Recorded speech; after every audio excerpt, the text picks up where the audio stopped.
નાનાભાઈ ભરવાડ અને આટકોટ અને ગોંડલ ની વચ્ચે દડવા ગામ ને દડવા ગામની બાજુમાં કાનપર ગામ ને કાનપર ગામની માલપા મેંદો જોગરાણો થઈ ગયો સાહેબ, જેને ખોડિયારનું ભજન કર્યું. પણ દુનિયાની માલપા જલિમો એક દી જવાનો છે, કુદરતનો ક્રમ છે, જેનો નામ છે એનો એક દી નાશ છે.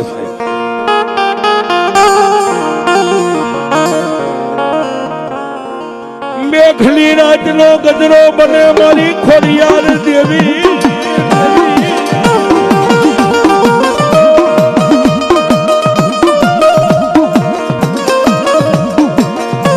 એ ઓલી મેઘલી રાજમાં મારી ખોડિયાર તને મારી કોણ કરે પોકાર.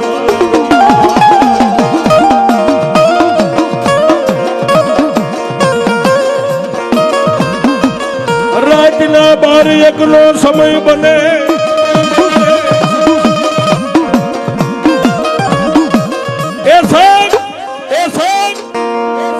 રાતના 12-1 નો સમય બન્યો. પણ મેંદા જોગરાણાનું અવસાન થઈ ગયું સાહેબ, અવસાન થઈ ગયું ને પછી માથે 2 મહિનાના વાણા વાઈ ગયા. ત્યાં સુધી તો કુટુંબ પરિવાર સગા વાલા કાકા કુટુંબ બધાય, જેનો એકલો એક દીકરો ઘુંગસ્યો છે, કોઈ ખોળામાં બેહીને દૂધના વાટકા પાય હે, અને 2 મહિનાના વાણા વાઈ ગયા પછી કોઈ કોઈનું નથી સાહેબ. આ જગતનો ન્યાય છે સાહેબ. પણ 2 મહિનાના વાણા વાઈ ગયા પછી નેહડામાં કોઈ એને ખબર પૂછતું બંધ થયું ને. તેથી અલકોતર ભરવાડની દીકરી જહબાઈ જે મેંદા ભુવાના ઘરના હતા ને, પોતાનો 9 વર્ષનો દીકરો ઘુંગસ્યો સાજલ સાપરામાં હોતો છે ને એની સામે નજર કરી અને આંખની માલમાંથી બોર બોર જેવડા આહુડા મંડી ગયા પડવા ગયા. મારી ખોડિયાર મારી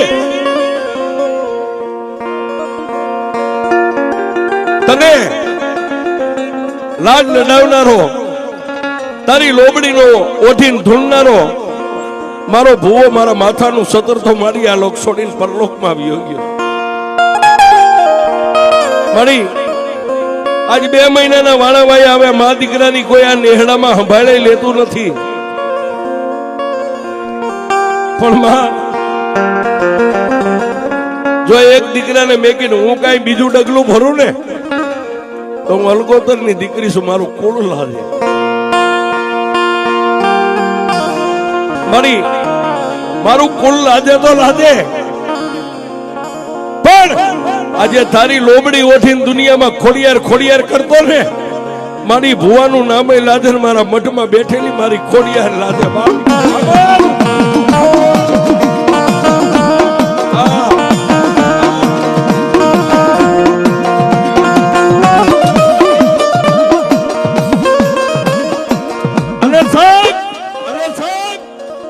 માલધારી ભરવાડની દીકરી 9 વર્ષના દીકરો હુઈ ગયો છે, ઓરડાની માલપા એકલી સાજલ સાપરામાં બેઠી બેઠી રોવે.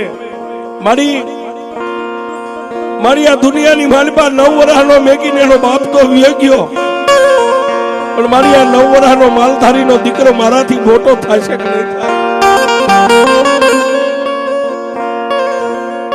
છેલ્લે સાહેબ પોતાના ધણીની જે લોબડી હતી ને ખોડિયારની, એ લોબડી સામે આમ નજર કરી અને માથે ઓઢેલો કાળું ઓઢણું મોઢા આડું દઈને શું કામ બાજુમાં બીજા માલધારી નો સાંભળે કે આ બાઈ રોવે છે. આહુડા પાડવા બહુ હેલા છે, આહુડા પીવા બહુ અઘરા છે. પણ જહબાઈ કે રોવું રોહિયાળી રાત, ખોડિયાર મારે આહુડે આવ્યું નહીં, કા વહી ગઈ મેંદા ભુવાની હારે સમસાર. આટલું બોલીને ત્યાં તો ખીતીએ પડી હતી ની લોબડી હલવા મળી ગઈ.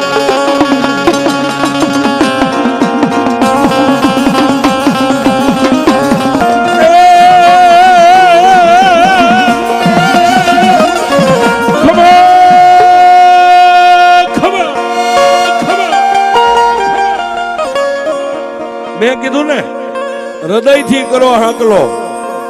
એ ભરવાડની બાઈએ હૃદયથી હાંકલો કર્યો ત્યાં ખીતીએ લોબડી ટીંગાથી લોબડી હલવા મળી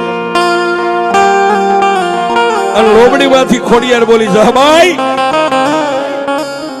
આમાં તું મને ખોડિયાર ને મેણું મારેસ કે મેંદાની હારે હું શમશાનમાં વહી ગઈ? રોશ નહીં બાપ, હું ખોડિયાર તારી ભેળી જ છું.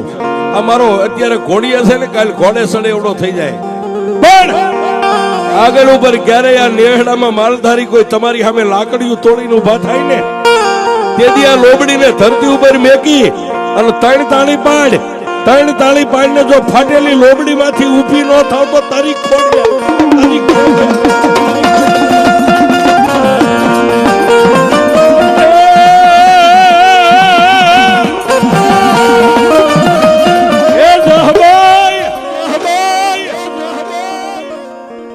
જહાબાઈ દુનિયામાં કાળા માથાના માનવી અમને દેવીઓને ન ઓળખી શકે, પણ તારી માથે મારા 9 વર્ષના ઘુંગસિયા માથે ક્યારેક જો ગાની ખરી જેવી દુઃખની વાદળી ઘેરાય ને ત્યારે મારી લોબડીને ધરતી ઉપર મેકીને 3 તાળી પાડ અને લોબડી માંથી જો જવાબ ન આપું તો હું મેંદા જોગરાના ની ખોડિયાર.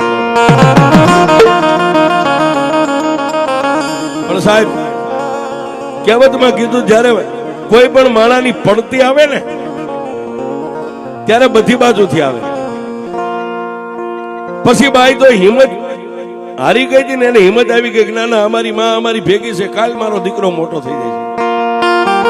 સાહેબ 8 દી થયા, 8 દી અને જુનાગઢની મારી પાસેથી હાથ હાંઠ્યું લઈ અને જુનાગઢના કામદાર સિપાહીઓ આવી અને નેહડામાં પૂછ્યું કે ભાઈ ઓલો મેંદો ભૂવો હતો ખોડિયારની લોબડી લઈને ધૂણતો તો ઈ મરી ગયો એવી વાત અમે સાંભળી છે. એટલે નેહડો હોય એમાં વાલાય હોય ને વેરીએ હોય, બધા આપડા ન હોય. જેને વેર હતું ને એને આંગળી ચીંધી જો ઓલી હામી બાઈ કાળું ઓઠણું ઓઠી હાથમાં હામેનો લઈને વાસીદું વાળે ને એ મેંદા ભૂવાના ઘરના નિયાવ્યા હતા. આટલું પેટમાં પાપ છે. પણ ઓલી હાંઠું વાળાએ જઈ હાથે હાંઠું ને ઝુકારીને એટલું કીધું બેન મેંદા ભૂવાના ઘરેથી છો? હાથમાંથી હામેનો પડતો મેકીને ઓઢણાનો શેડો આડો કરી અને બાઈએ પોક મેકી. શું કામ? માલધારી છે ને સાહેબ, કદાચ મોડી ખબર પડી છે કોઈ મોઢે આવ્યા છે એને પોક મેકી. એટલે એક સિપાહી માથે હાથ મેકીને કીધું બેન સાના રહી જાઓ, તમે જેવું જાણો છો એવું અમે કોઈ મોઢે નથી આવ્યા. તો બાપા અમે જુનાગઢના સિપાહીઓ થઈ અને 51 વીઘાનું ખેતર જે ખોડિયારનું દિવેલિયું આપ્યું હતું ને એનો ત્રાંબાનું પતરું લાવો એ અમારે પાછું લઈ લેવાનું છે.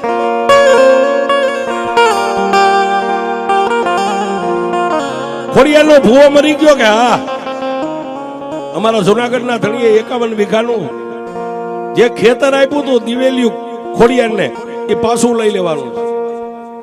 બાઈ સાની રહી અને ઘરની માલપા જઈ ડામસીએ ટોટલ ફાટલ ગોદડીમાં ત્રાંબાનું પતરું જે લેખ હતો સાહેબ, લેખ લાવીને આપી દીધો. લ્યો બાપા લેખ.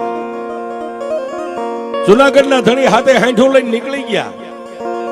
પછી ઓલી લોબડી સામે થઈને ઉભી રહી ગઈ અને ખોડિયારને કીધું કે એ કાળા મોની ધણી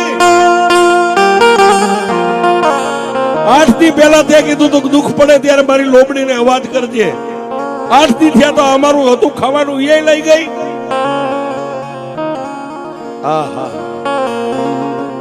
માની હવે આ ધરતી ઉપર કદાચ મારા મા દીકરાના અંજળ ખૂટી ગયા છે. મારા દીકરાને લઈ અને ગમે ને વિદેહની માલપા વહી જાવ, મારા દીકરાને દાડી દપાડી કરીને મોટો કરી.